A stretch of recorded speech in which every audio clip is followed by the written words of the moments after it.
Girafarig was strong without an evolution, but now it's time to see how FARIGIRAF fares as it reaches the end of the line.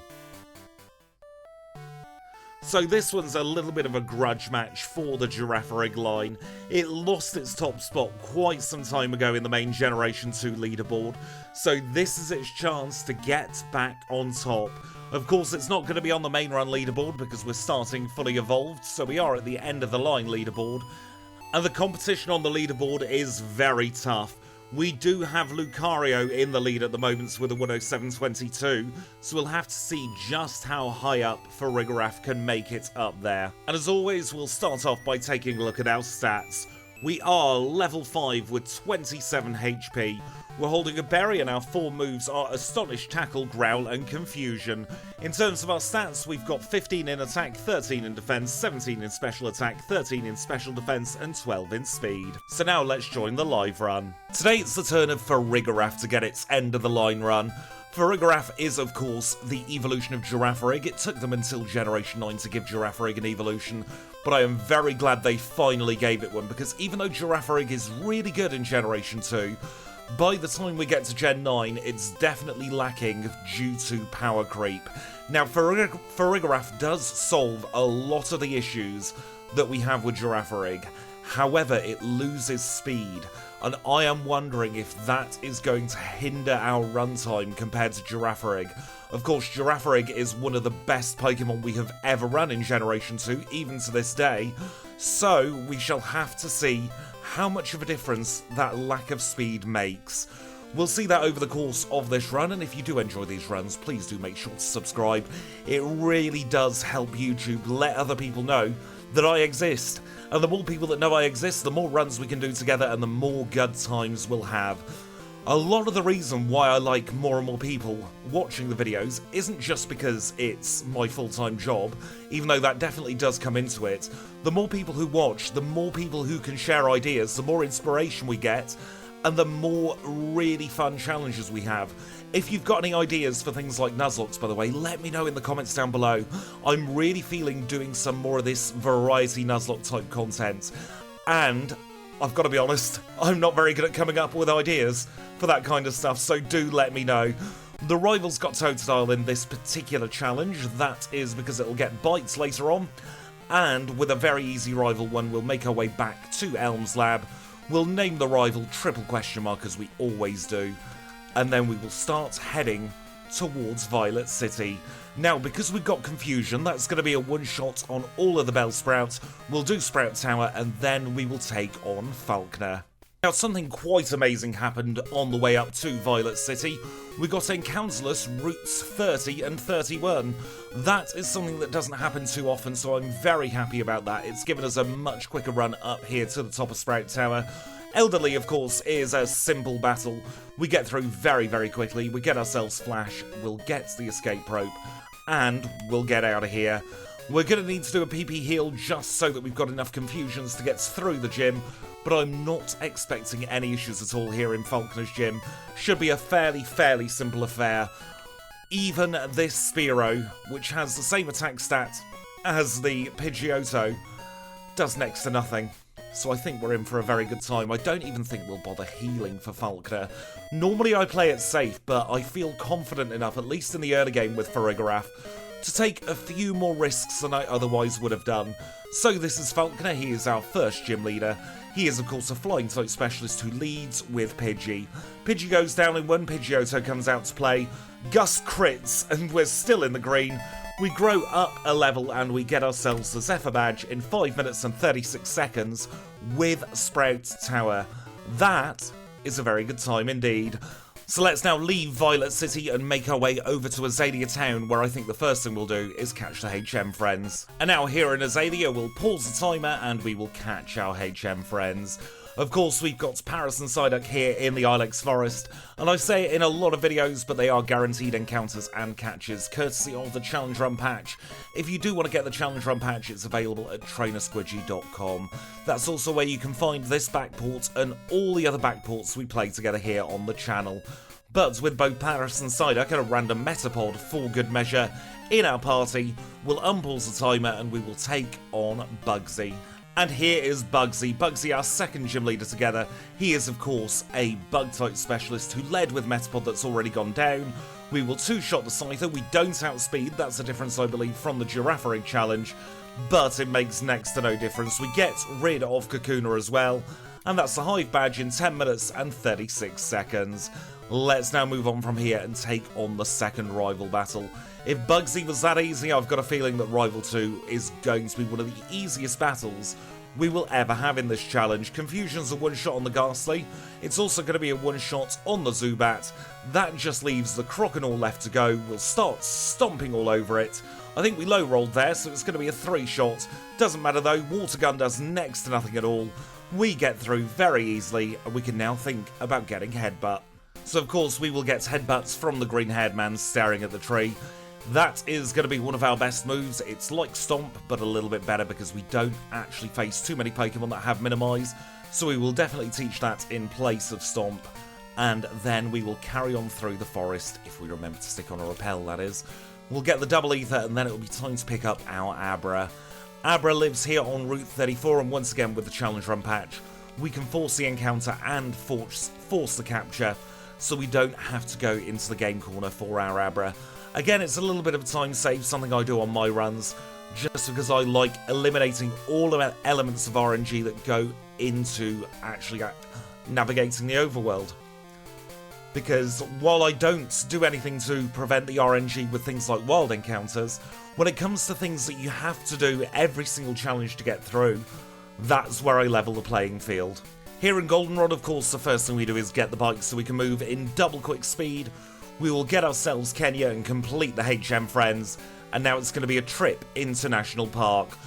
There are a few spinners en route. In fact, we call the Route 34 Spinner Hell, just because of the sheer volume of spinners that can catch you. I think this might be the highest concentration of spinners in the entire challenge. I like taking on Walt anyway, even though he is a spinner, so most of the time we'll take him on regardless of whether he sees us or not. Look at that, 2 lovely one-shots against some fully evolved Magmar. Irwin is a pain in the bum.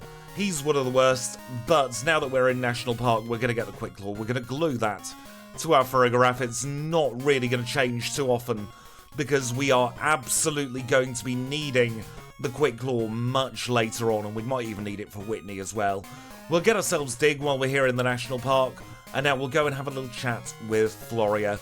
Before we take on Floria, we are going to take on Mark and Alan, our 2 litmus tests, to see just how well we will fare in the next couple of areas. It's nice to see if we can one-shot Kadabra with a physical move.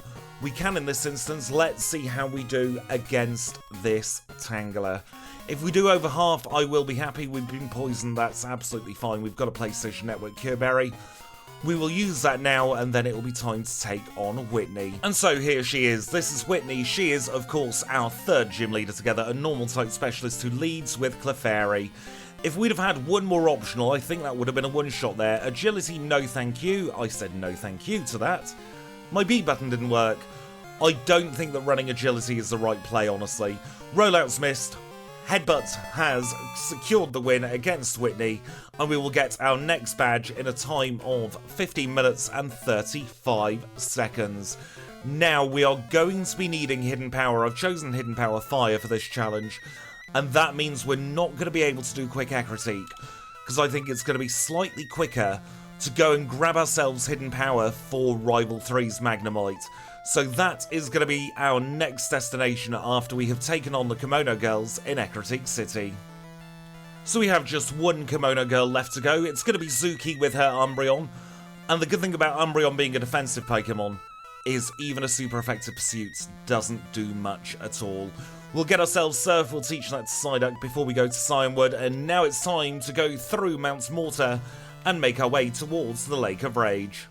Okay, I'm on the way to the Lake of Rage here, and I've just noticed that we didn't learn Psybeam when we were supposed to at level 19. I've looked through the files. It was human error. I didn't put Psybeam in the learn set at level 19. So what I am going to do now is I'm going to edit the learn set manually to replace Confusion, which has 20 PP remaining at this moment anyway, which is the same as Psybeam. and we're going to put Psybeam in its place. That will not have affected anything that we have done in the challenge so far, apart from maybe Rival 2. I'm not quite sure because this is still part of the same recording, whether it would have made a difference, but it would only have been a 1-turn difference at the most throughout the course of the entire challenge. So I'm explaining this now so that we're all very clear of what's happened. We do now have Psybeam. That's going to be used until we get Psychic, probably at 50. And now we'll continue on with the challenge. Here at the Lake of Rage, there are a few bits we're going to pick up. We're going to pick up the rare candy. We'll need quite a few rare candies, I think, for the red fight. I don't think I'm going to go full rare candies. I think I'm going to skip Whirl Islands and Mount Mortar and only get those in an absolute pinch. We'll get the elixir. We don't need Detect. We don't need the money that Detect would give us either. So now we'll go into the Meditating Man's house. We'll get ourselves Hidden Power and we will teach that straight away. We are going to teach it in the place of Growl. Growl is absolutely useless for us on our challenge. And it's at this point I also like to teach Rock Smash and Dig to Paris. Just those two moves are all we need to then get all of the HM Friend moves in place. For now, we'll do Flash Dig, Cut, Rock Smash. We'll teleport back to Ecruteak City. And now it'll be time to take on the rival for a third time. And here we are in Burnt Tower for rival number 3. Once again, I'm not expecting any issues at all here at the third rival battle. We'll start off with a Psybeam against our Haunter, our cheated-in move. Then we will use a couple of headbutts against the Crocodile. He's probably going to bite, if anything, but he doesn't even get a chance to move. We'll say no to double hit. It's an absolutely terrible move. We've got Hidden Power for the Magnemite, and that will just leave Zubat left to go. We'll use a Psybeam against the Zubat, knock it out in 1. And that is Rival 3 defeated in just over 20 minutes, which, considering we've been to the Lake of Rage, is not a bad time at all. Let's now get out of here and we'll make our way into Morty's gym. And here we are in front of Morty. Here's our 4th gym leader together, a dual Ghost and Poison type spectacular leader, and he's going to lead with Ghastly. There's a slight chance of getting sent to sleep by the Gengar. We'll have to see if that happens, and it does. Dream Eater's not going to do much at all. It's just going to be a little bit of a time sink. Hopefully we don't get too long a sleep. That's really all we're waiting for. Of course, in Generation 2, sleep can last for bloody ages.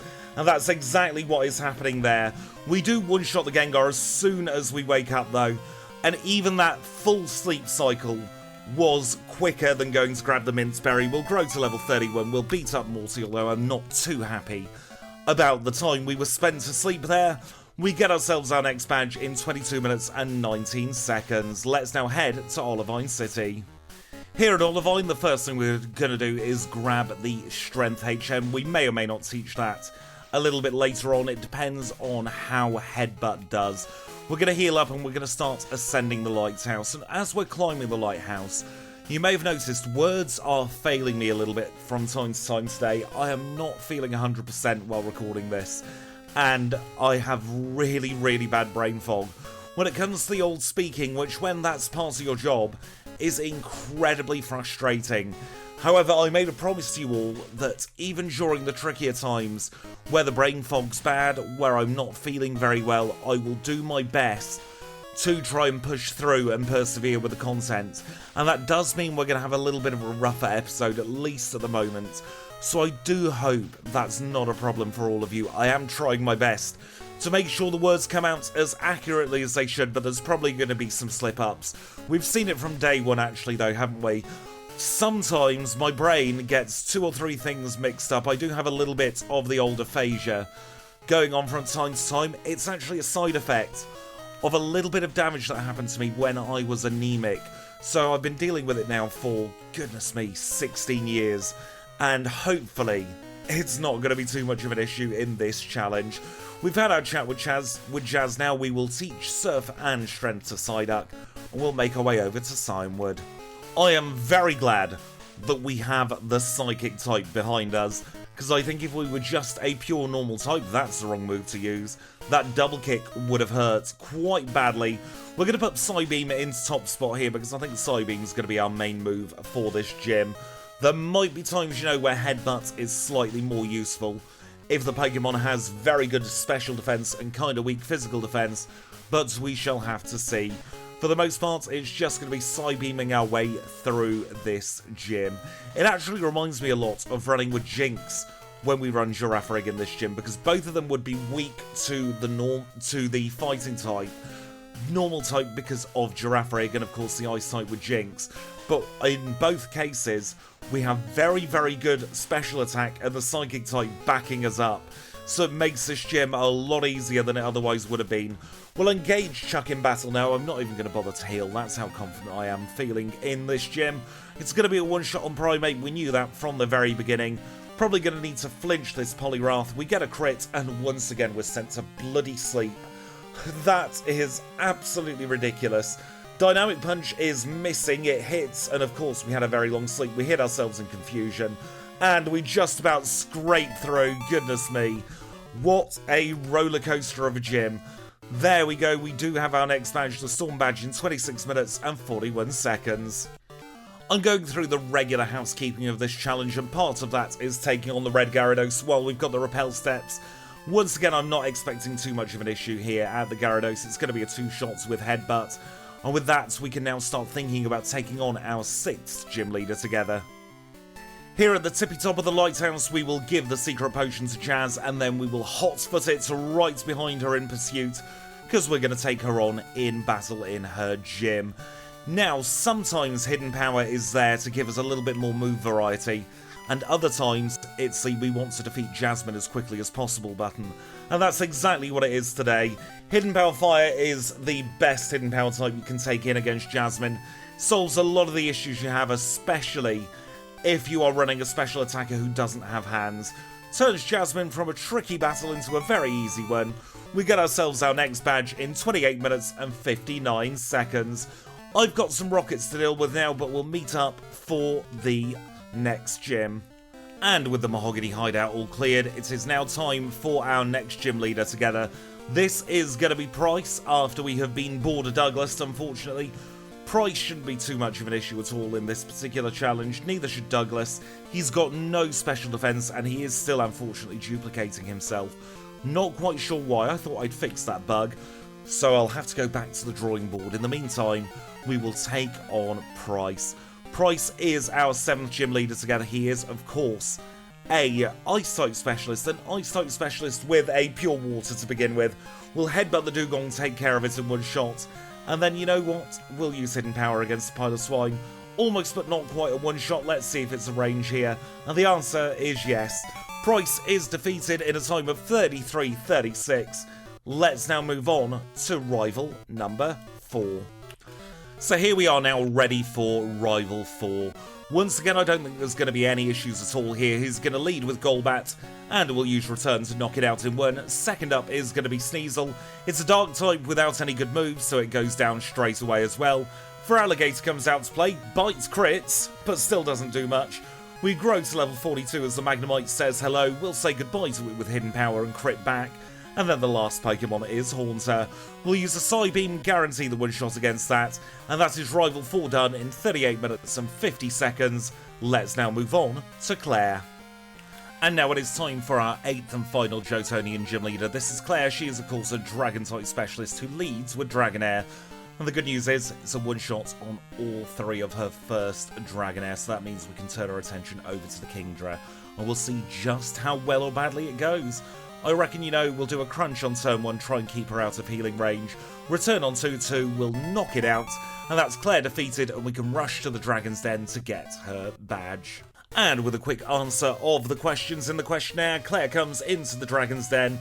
She's shocked that we got everything right, and she gives us our last Johtonian badge in 45 minutes and 27 seconds, I beg your pardon. Let us now start heading towards Victory Road. And now there are a couple of bits we need to pick up here in Victory Road. We'll get ourselves the HP up. We're also going to get Earthquake. I'm not sure we're going to be teaching it though, but it is useful to have in the bag nonetheless. And with that, it is time for the 5th and final rival battle. This time he's going to lead with Sneasel, so I think that's our opportunity to set up a little nasty plot, because Fury Cutter does next to nothing at all, and hopefully that nasty plot will be enough for us to one-shot the Magneton. That's going to be our big sticking point. It's going to be a little bit easier now that we've got Psychic, and let's see, does Psychic one-shot? The answer is, of course, it does. We weren't really in any danger of getting paralysed in this battle, and that's the big threat of the battle gone. Everything else can just be hit with a single psychic to get taken out. That is how I like to end the rival battles. Very, very simply. Time of 48-46 for the last rival battle. And with that, we're at the Pokémon League. So we're going to say thank you to Kenya, to Abra, to Psyduck, and merci to Paris. You've all been a great help in the Johto region. Get yourselves some well-deserved rest. While FARIGIRAF and I prepare to take on the Pokémon League.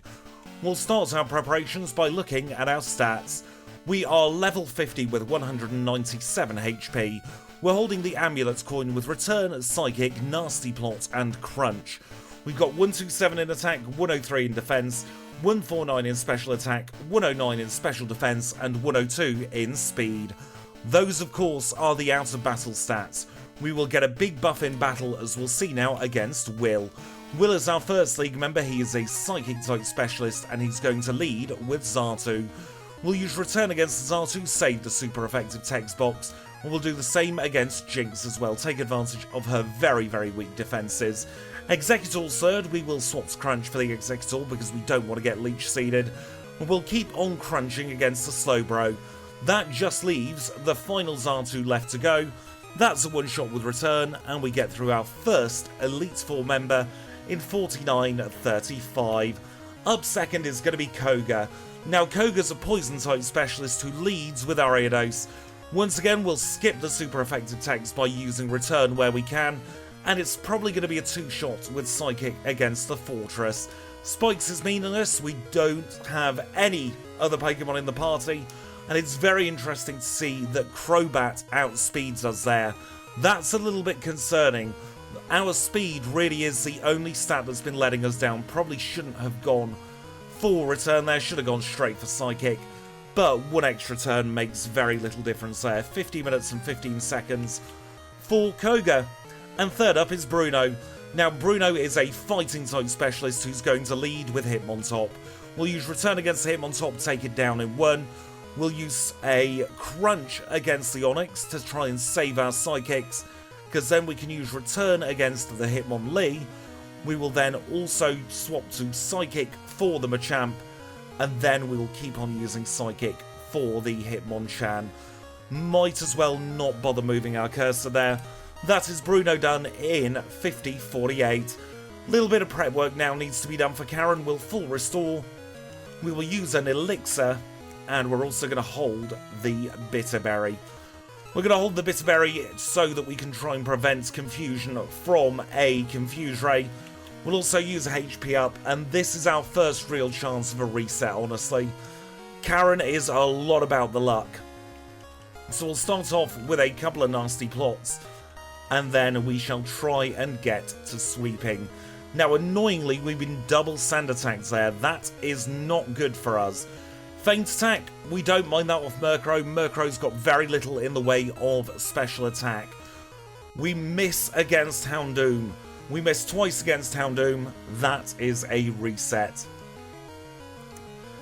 Kind of inevitable that we're going to take a reset at Karen. We'll just use a single of our nasty plots here. We're only single sand attacks this time. Hopefully that will make all of the difference. If we can get through Houndoom, I think we're in with a very good chance of getting through the entire battle. Although the accuracy drop means nothing is guaranteed. We're not getting paralysed at the very least. If we hit the Gengar, we win. And we do. So we've won. Karen in 52-11. Even that reset wasn't too long there. Now we're going to use one of our full restores. We'll also use another Elixir. I'm going to use that PP up on Psychic while I remember. And now it is time for our final battle in the Elite Four. It is Lance. He is, of course, the lie with the Flyers, and he's going to lead with Gyarados. We're going to set up a nasty plot as he sets up the rain, and then we'll swap to Psychic. Psychic's a one-shot on Gyarados. Is it going to be a one-shot on the 47s? That is the question. And the answer is yes. That's the big threat of the battle gone now.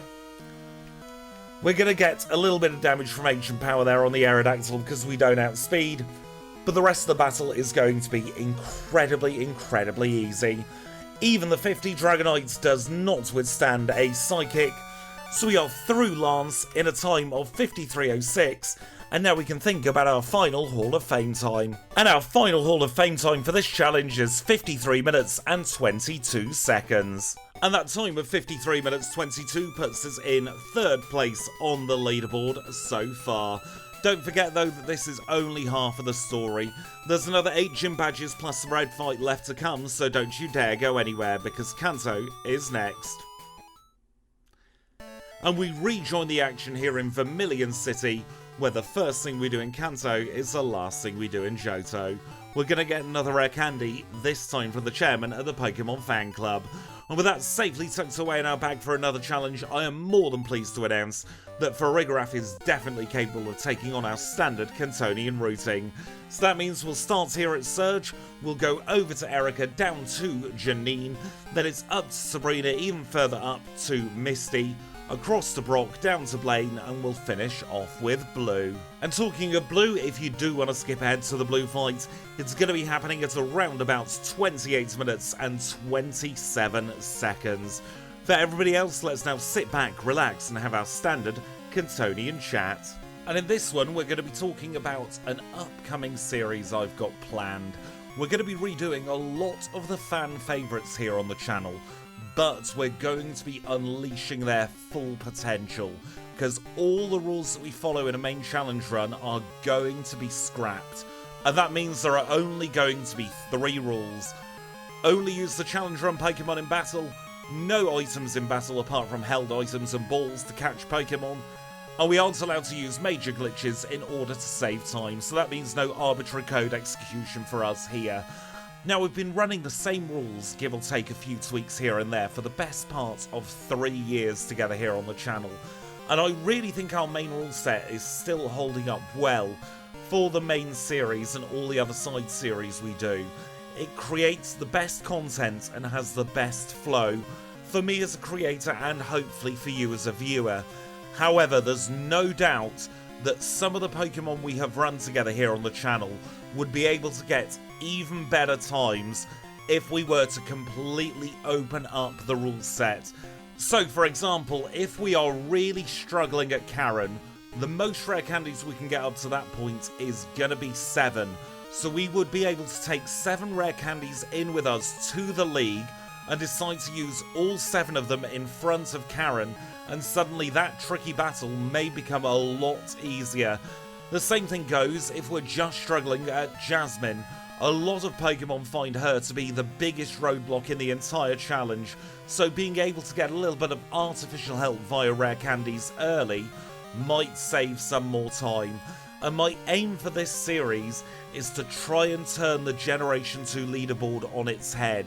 A lot of the reason I think for normal type domination is that we have the diversity in moves where the roadblocks aren't quite as much of an issue. But say if we've got a Pokemon who's only weak to one of the big types and we can get through that roadblock, suddenly that time loss will disappear and we might start seeing a larger variety of types get on top of the leaderboard instead of it just being normal with the occasional bird. Let me know what you think about that one as I now pass you back to the live run. And with that, we have made it to Blue. Blue is our final gym leader of the challenge. He is of course a mixed type specialist who's going to lead with Pidgeot. We've got Nasty Plot and Pidgeot doesn't have any special attacks, so we can easily boost our special attack for a couple of turns without any worry of Mirror Move actually meaning anything there. We're going to flex by using Psychic against the Alakazam, and I think because we one-shot that Alakazam, everything is going to be a one-hit here.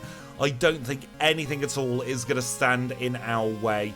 Our only issue is going to be our lack of speed for Red. That really is going to be the sticking point. Everything else is going to be perfectly easy. We get through Blue in a time of 1 hour 6 minutes and 22 seconds. With that, let's start our prep work for Red. Prep for Red is actually going to begin by teaching Thunderbolt in place of Return. That may seem like a bit of a silly move to do, but we've got Nasty Plot, and I think having Thunderbolt, which is super effective against 2 of Red's Pokemon, might be a little bit more useful than Return. We'll have to see if that's a misplay. If it is a misplay, there are ways to get Return back, do not fret. I do have saves, but for now let's get ourselves into Silver Cave. We'll start thinking about the Red battle. Now, like I said, our issue here is going to be our lack of speed. We really do have to be able to one-shot everything to be in with a chance of counteracting our big speed debuff here. So we'll engage him in battle and we'll see how we get on first time. He leads, of course, with Pikachu. Let's see, is Psychic a one-shot against Pikachu? The answer is no.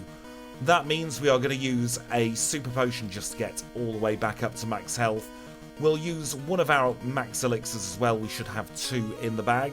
If I can see them, there they are. And we will also use our first 3 rare candies. See if we can get a higher range on Psychic now. But we've got to dodge the Pikachu's attacks. Charm's fine. That's part of the reason as well why I've sacked our physical moves here. We'll start setting up Nasty Plot against the Espeon. And if we can get a Quick Claw proc, I think we could be in with a very good chance of getting through Espeon in a decent shape. Now, let's see about the Snorlax. Is he going to go straight for Body Slam? Yes. Yes, he is. That's fine. We'll use another 3 rare candies, get ourselves up to 69, and we'll try once again. We'll do a Nasty Plot against the Pikachu and hope that we don't get hit by Thunder. We're actually looking for a Charm on turn 1 here. Thunder Miss is also good. We don't get paralysed. Let's see. No. I'm wondering if setting up against Pikachu as bait. We'll try it once here. And we get paralysed. I'm just going to use our last 2 rare candies. Get up to 71. Try once more. So we know that Psychic's going to be a one-shot against Pikachu. Let's do our setting up against the Espeon instead. That's probably going to be the safer Pokemon to set up against. Look at that. Psychic's barely doing anything at all to us now. We'll use a Thunderbolt against the Espeon to save the super effective text. And now, how about the Snorlax? It is a one-shot with Psychic, a special move doing a one-shot against the Snorlax. That is kind of ridiculous, isn't it? We'll use Psychic against the Charizard, we'll use Psychic against the Blastoise. That just leaves Venusaur left to go. Our lack of speed was meaningless in the end. We grow to 72 and we defeat Red in 1 hour, 10 minutes and 17 seconds. We have a live split retime taking us up to 110.18, but that's still more than enough to put us in 2nd place on the leaderboard. We are on the podium in between Lucario and Ursaring, and that does of course mean that everybody else is going to get shuffled down a spot. So Slowbro is now in the page 1 drop zone and heading up page 2, and it's now Magmar heading up page 2. And at the bottom of page 2, of course, is still our 2 fossils. But with that one, we're done, and I'll see you in the next one.